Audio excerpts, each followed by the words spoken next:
Nossa leitura desta noite será 2 Pedro, capítulo 3, do verso 1 ao verso 7. Assim que os irmãos me permitirem, nós vamos proceder à leitura. Amém? Amém. Pode ser? Amém. Leitura. Amados, escrevo-vos agora esta segunda carta, em ambas as quais desperto com exortação o vosso ânimo sincero, para que vos lembreis das palavras que primeiramente foram ditas pelos santos profetas e do nosso mandamento como apóstolos do Senhor e Salvador. Sabendo primeiro isto, que nos últimos dias virão escarnecedores, andando segundo as suas próprias concupiscências, e dizendo: onde está a promessa da sua vinda? Porque desde que os pais dormiram, todas as coisas permanecem como desde o princípio da criação.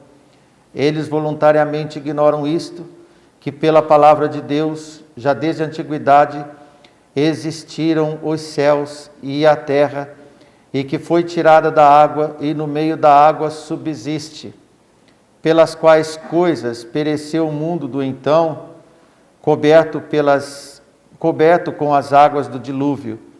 Mas os céus e a terra que agora existem, pela mesma palavra, se reservam como tesouro, e se guardam para o fogo até o dia do juízo e da perdição dos homens ímpios. Amém. Senhor nosso Deus, mais uma vez na sua santa presença, para poder falar do seu santo nome, segundo as escrituras que nós cremos, pedimos permissão e autorização para poder usar e falar da sua palavra. E em nome do seu Filho amado, nosso Senhor Jesus Cristo, nós queremos te agradecer. Amém. Amém.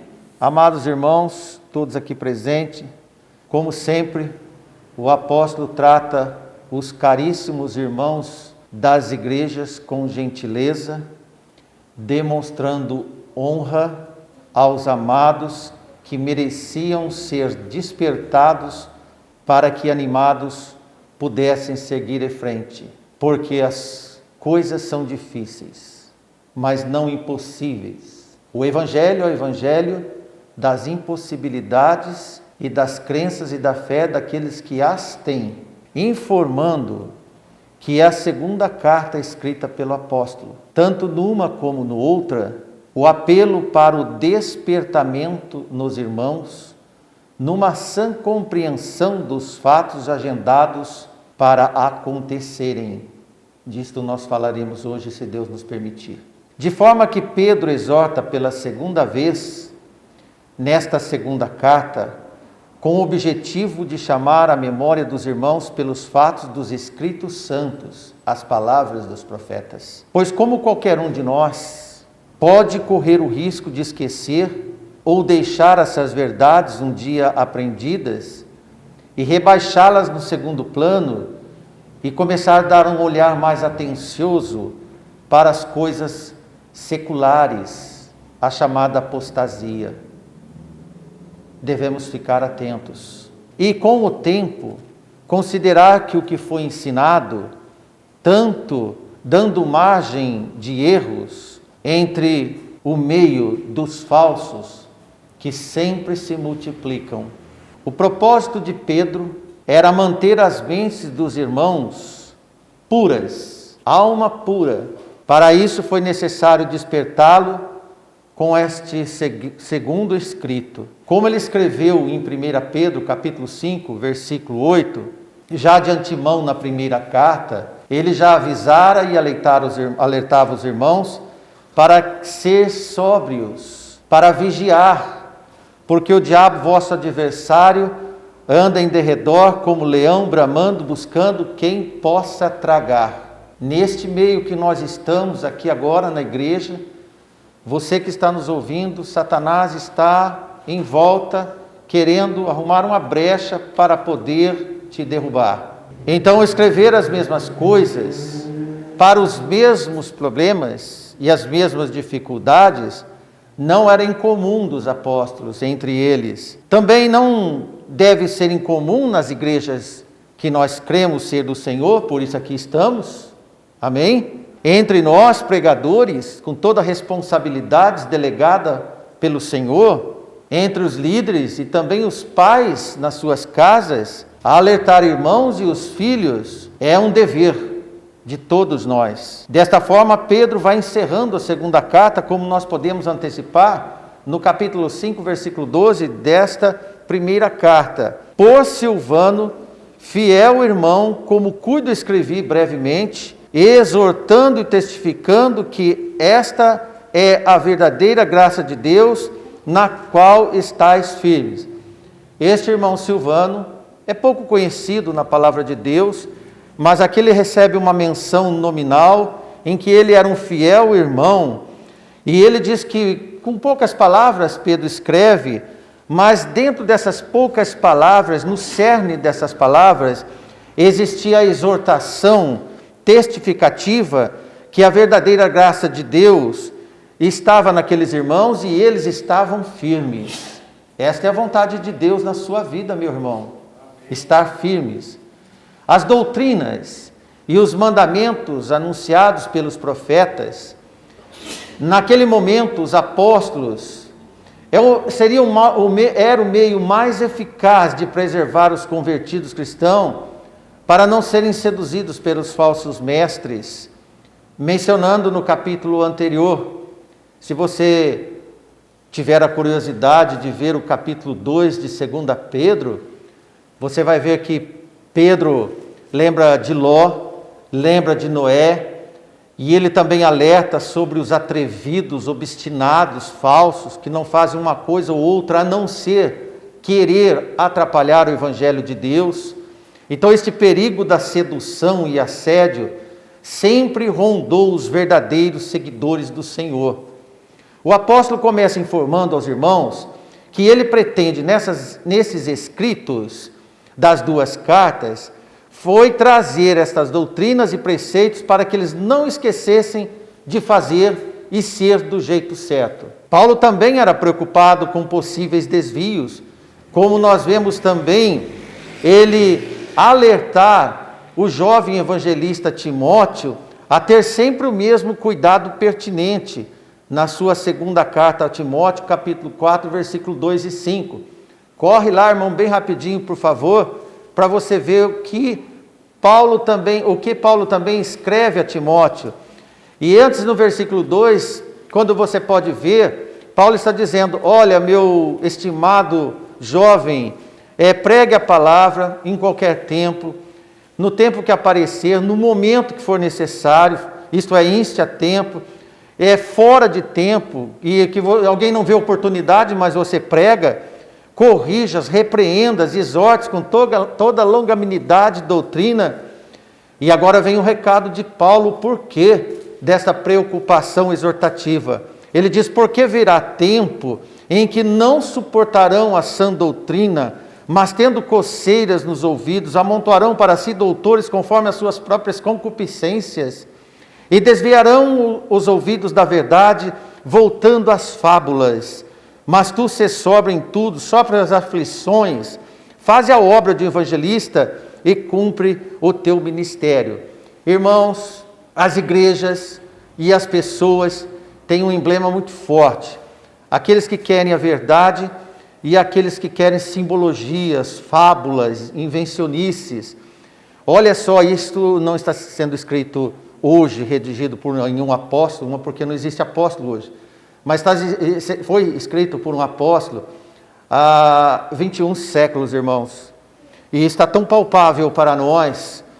E uma das maiores astúcias desses homens sempre foi negar a vinda de Cristo, para julgar o mundo e destruir esse sistema engenhoso e mundano. Pedro primeiro exorta aos irmãos a recordar os escritos dos santos profetas. Retornar aos profetas é ter discernimento seguro das doutrinas de Deus e ter conhecimento das predições do advento do Messias, que Jesus vai voltar. Era conferir que a pregação dos apóstolos, juntamente com os mandamentos dos profetas de Deus, reafirmavam a vinda de Jesus, pois alguns duvidaram de ser Jesus o Messias. Pois bem, então Pedro escreve, veja no 3º versículo, e confirmando com o que nós acabamos de ler o que Paulo escreveu a Timóteo, Pedro agora diz, sabendo primeiro isto, que nos últimos dias virão escarnecedores, andando segundo as suas próprias concupiscências. Sabendo com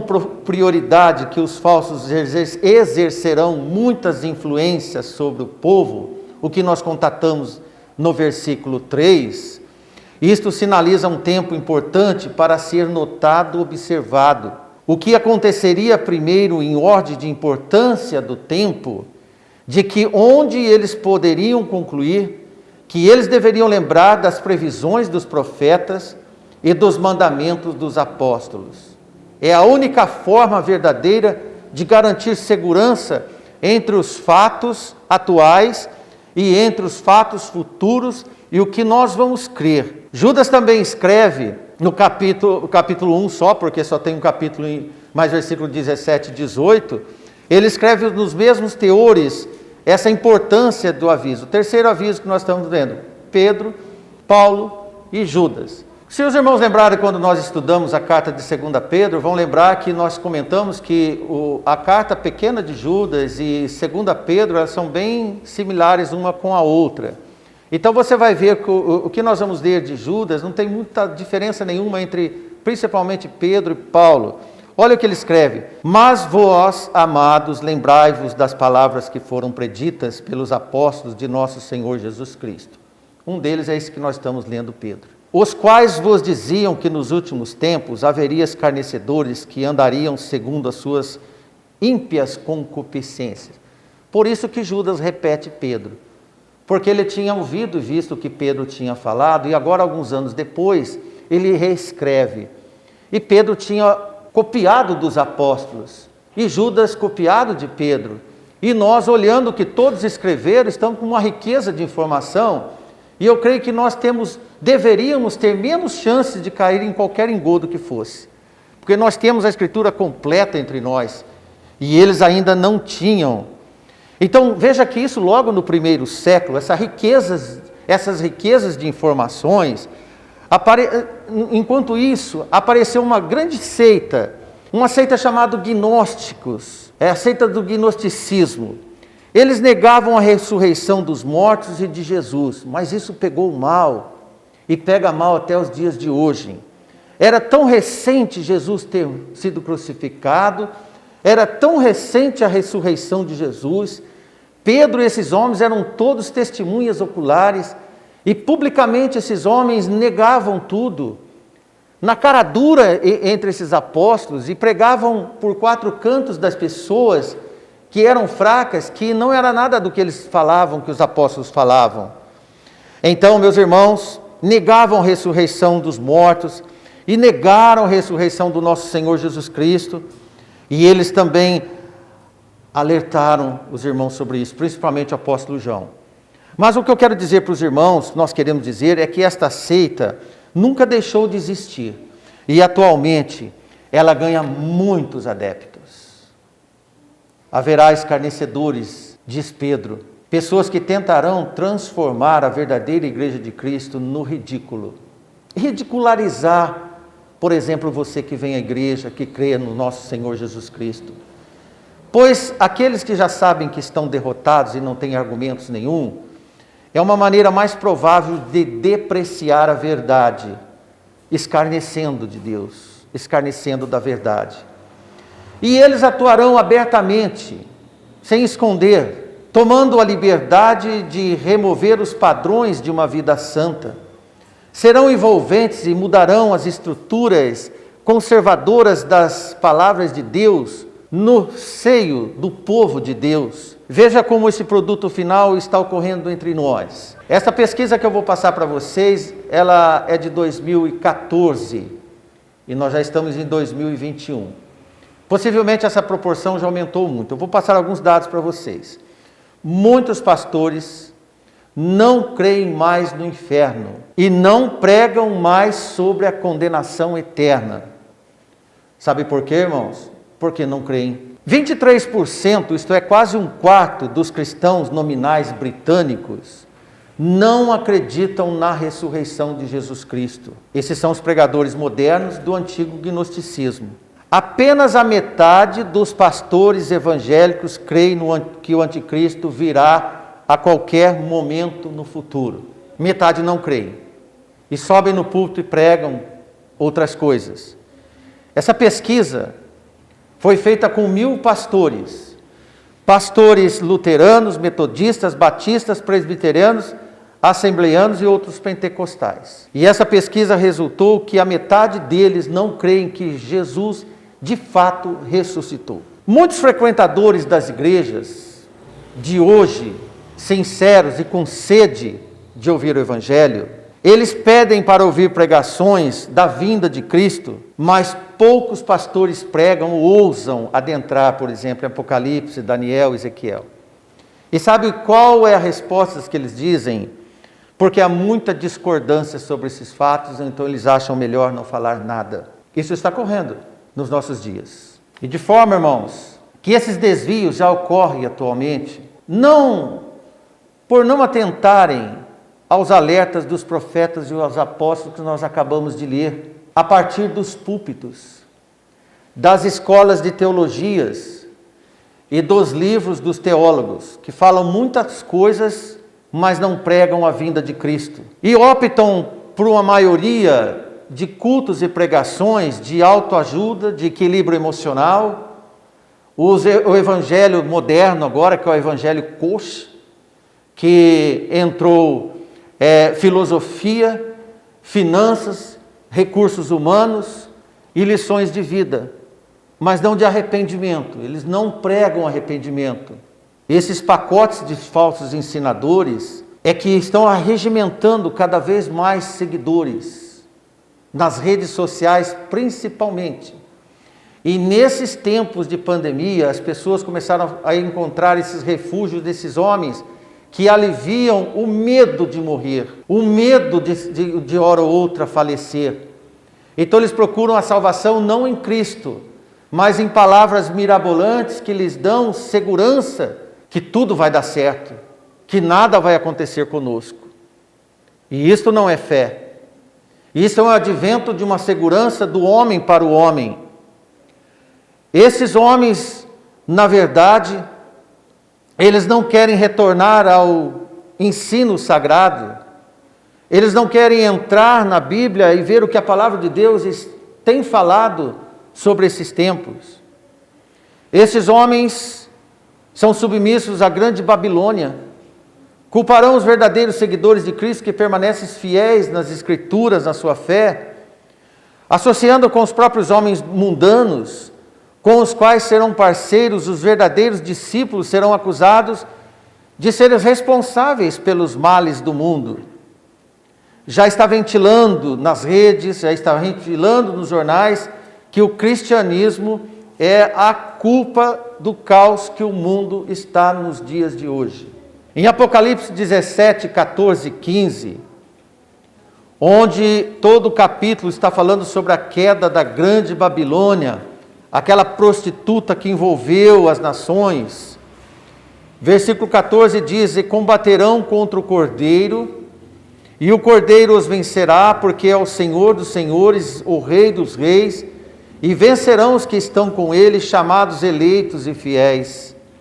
E disse-me: as águas que vistes, onde se assenta a prostituta, são povos e multidões e nações e línguas, que vem a ser, irmãos, para quem ainda não estudou, não leu, esse grande número de gente de todas as nações e línguas, sob a liderança de um papado, serão as nações sujeitas ao seu controle. Isto mostra um poder mundial devido à sua extensão de poder e da sua variedade do próprio cristianismo corrompido entre hereges e apóstatas. Chamo você para ler também Apocalipse 19, 2. Veja o que foi dito a João quando ele recebeu essa revelação.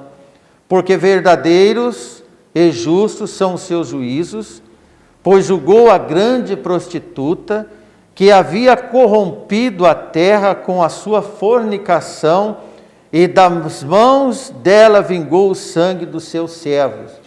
Aqui nós vemos alguém que se corrompeu, que se prostituiu com os povos, que se corrompeu toda a terra. Isso é o que vai acontecer em tempos e tempos, cada vez mais. E aqui diz que os servos de Deus sofreram consequências por aquilo que não fizeram. O fato da vida e ser separada e santa, sem corrupção nos santos, fiéis à palavra de Deus, já será motivo de perseguição.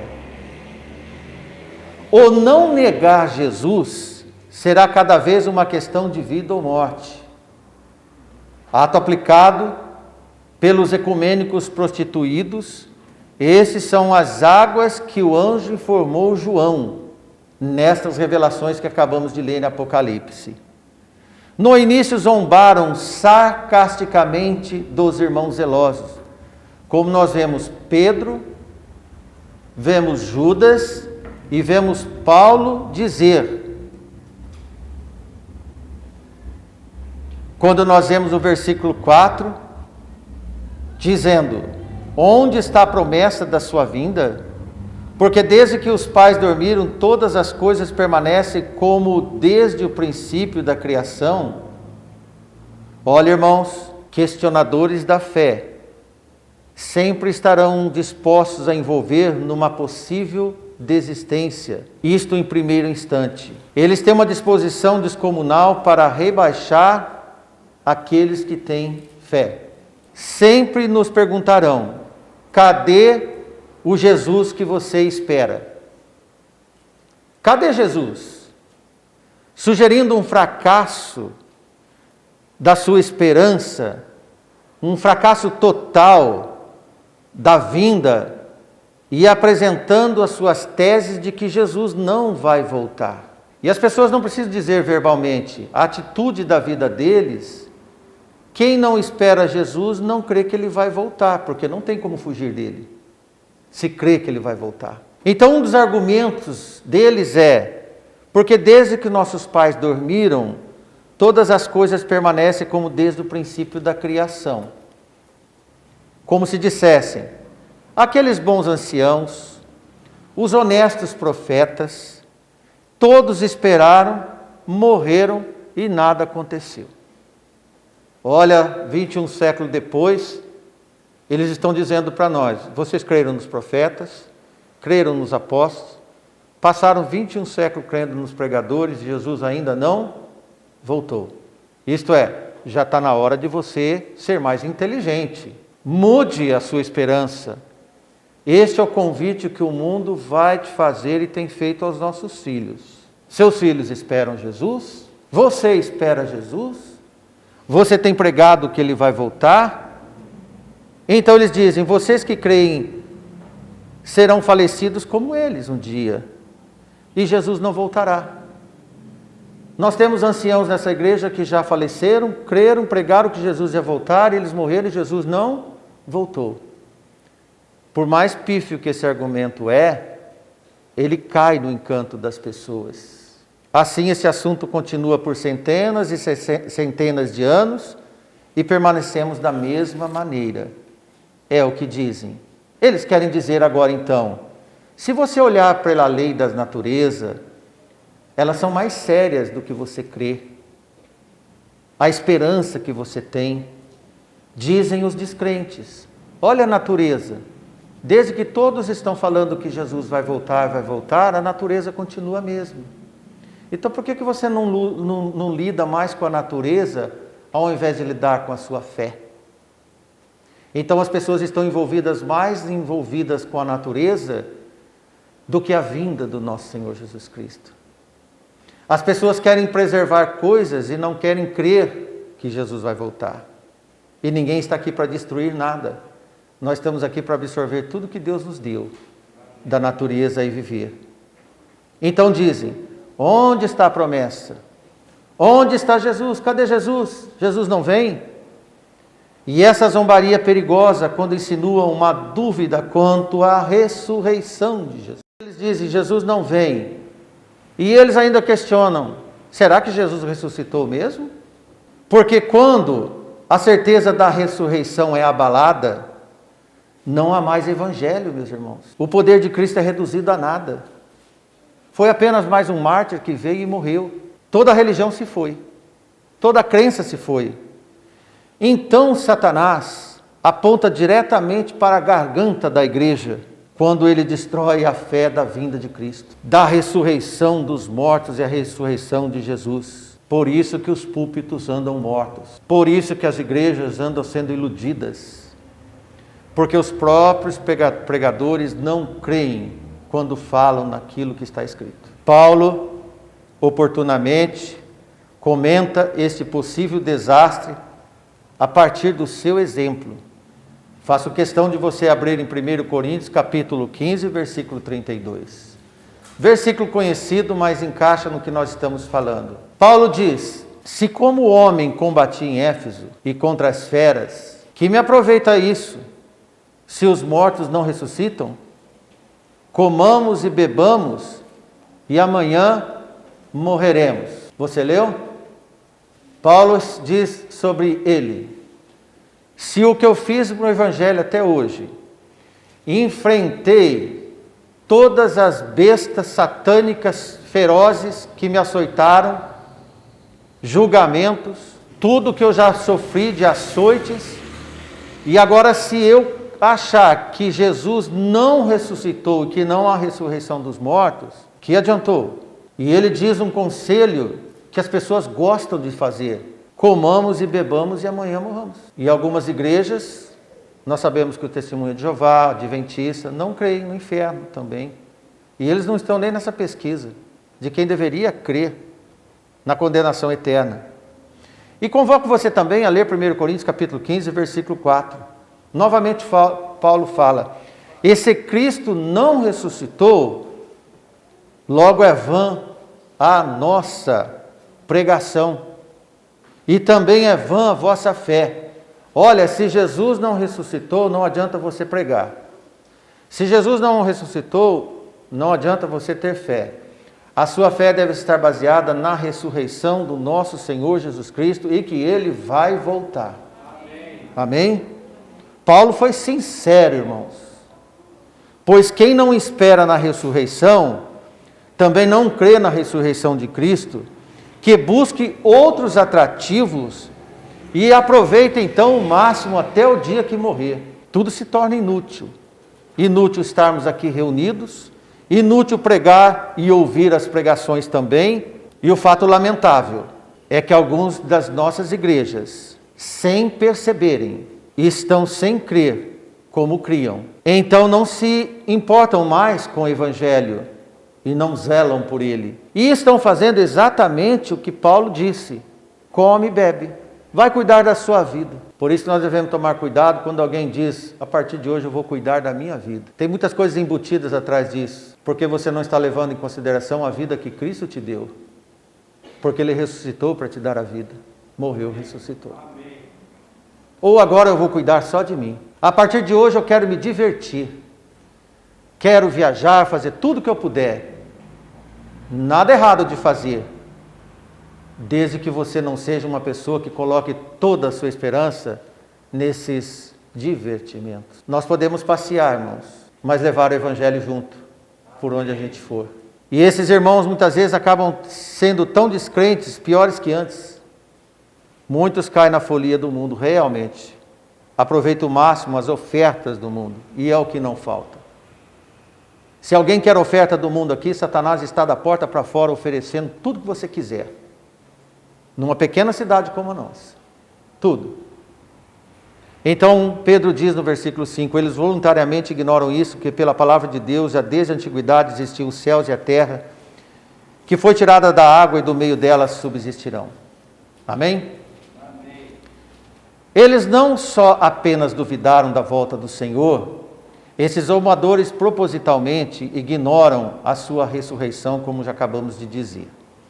Eles assim querem pensar e formam opinião e sustentam que as coisas permanecerão como sempre foram, porque a natureza está assim. Ela se recupera e ela continua. Ignoram que nem sempre foi assim, desfazem na memória que o mundo foi destruído um dia pelas águas.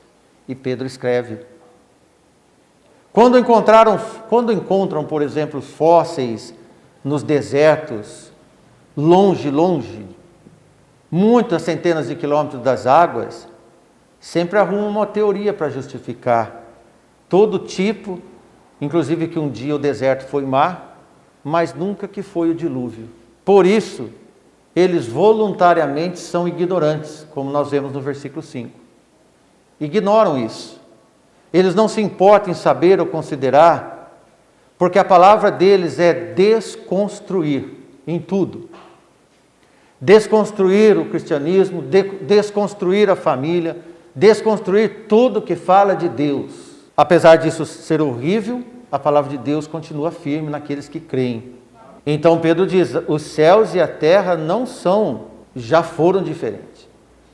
Mas os céus e a terra que são agora foram destruídas, foi destruído por inundação e agora vai ser pelo fogo. Havia a mesma impossibilidade ou improbabilidade humana de que no evento, nos tempos de Noé, acontecesse e ocorresse um dilúvio. As pessoas também não criam em Noé. Achavam que Noé era um velho doido. Isso é verdade. Passavam lá e zombavam dele. Se zombaram de Noé, vão zombar de nós. Porque o Deus é o mesmo. Zombaram de Noé. Porque eles também diziam: nunca choveu. Porque a estabilidade da natureza era não chover. Mas um dia a inédita chuva veio. Porque a primeira chuva, antes era uma neblina, a primeira chuva veio para mostrar que, de fato, a água mata. Ela dá vida, mas quando Deus quer fazer dos seus elementos a morte, Ele faz. E então, irmãos, como aquela geração de Noé zombou, a geração dos dias de hoje também escarnece e zomba. De tudo isso que estamos passando para os irmãos, parece que os escarnecedores foram ignorantes do relato de Moisés sobre a formação da terra e a destruição das águas pelo dilúvio. Mas Pedro os chama de volta ao relato de Moisés, porque a terra que então se formou perecera pelo dilúvio, e que a terra atual, que foi formada a partir do pós-dilúvio, deverá, no dia do julgamento, perecer pelo fogo da ira de Deus. Em Hebreus 11:7 está escrito: pela fé Noé, divinamente avisado das coisas que ainda não se viam, temeu. Observe, irmãos, avisado das coisas que ainda não se viam. Quando Deus falou para ele, ele temeu. E, para a salvação da sua família, preparou a arca pela qual condenou o mundo e foi feito herdeiro da justiça, que é segundo a fé. Sabe por que este homem, Noé, foi salvo? Ele teve temor e teve fé. E aí, irmãos, no versículo 7, abra no versículo 7, o último que nós lemos, e você vai ver. Mas os céus e a terra, que agora existe pela mesma palavra, se reservam como tesouro e se guardam para o fogo até o dia do juízo e da redenção dos homens ímpios. Que mesma palavra? A mesma palavra, por exemplo, que Deus falou para Noé. Então, quem ouve a palavra de Deus hoje, divinamente avisado, e se prepara, olha, irmãos, parece que Noé aqui falou que ele cuidou da sua família. Cuidou da sua família, abrigou a sua família. Pela mesma palavra. Assim como foi com Noé, também será da segunda vez, unicamente da vontade de Deus. Amém. Mas antes de terminarmos, nós vamos ver melhor esse versículo 7. Deus tem apenas que dar comando. Você crê? E tudo será destruído. Você crê? As leis da natureza não têm estabilidade independente de sua vontade, como os homens falam. A sua própria natureza Todas as coisas podem ser reduzidas a nada, tão facilmente como foram feitas. Do jeito que Deus criou, Ele pode destruir. Ele nos deu a vida, então Ele tira a vida o dia que Ele quiser. Nós falamos que seja feita a vontade de Deus com muita estrutura de consciência do que falamos. Porque tem muita gente jogando no ar, seja o que Deus quiser. E tem gente também jogando no ar, foi da vontade de Deus. Sim, irmãos. Mas estruture a vontade de Deus na sua vida, que é bem melhor. Amém? Amém. Se guardam para o fogo, reservadas para o fogo, que nós lemos no versículo 7, esta terra que habitamos está mantida para ser queimada. Deus, o Todo-Poderoso, está como que ajuntando lenhas. E a ignição, para tacar fogo nessa lenha, será apenas através da sua palavra. E está agendada para o dia do juízo. Amém. O dia do juízo final. Com o mesmo propósito, a destruição e da perdição dos homens ímpios, tal qual ocorreu no dilúvio. Tudo isso está sendo preparado e guardado como algo de muito valor diante de Deus. Observe que tem a palavra que se reserva como tesouro. Aos que têm fé e esperança, pode ver de longe. E que já vai se enxergando cada dia mais. Entendendo melhor que as coisas estão acontecendo. E cada dia mais perto. Cada dia mais real. Cada dia mais certo. Os fatos dos escritos, que Pedro tão solenemente tratou, Judas também, Paulo também, João também, Jesus, nos seus últimos sermões, falou muito sobre a sua volta. Desenhou tudo o que ia acontecer naqueles dias. E quando houver sinais, guerras, rumores de guerras, não é o fim. Jesus deu um desenho para nós, não tivermos dúvida nenhuma. Através da palavra do nosso Senhor, dos profetas, dos apóstolos, conferidos com a esperança que Deus nos deu, nos concede entendimento que as coisas estão se afunilando. Os escritos dos profetas, como já disse para os irmãos, as promessas de Jesus, o testemunho dos apóstolos, é tudo o que precisamos crer. Que Ele voltará. E podemos dar glória num cântico celestial que Jesus está voltando e que Ele é o Rei Eterno. Amém. Podemos dizer sem receio para qualquer um, Jesus está voltando. Amém. E se alguém dizer, será? Ele voltará. Em Apocalipse está escrito, eis que cedo vem, ainda que alguns tenham por tardia. Use as palavras de Jesus. Mas ele está demorando, como Pedro disse. Mas ele vem. Os antepassados já disseram isso. Mas ele vem. Ele vai voltar. Na verdade, Jesus está voltando. Amém? Amém? Vamos orar para que ele volte cada dia mais cedo. É só nos prepararmos cada dia mais cedo. Vigiai e orai, porque nós não sabemos o dia, mas sabemos a época. Que Deus nos ajude. Amém. Amém.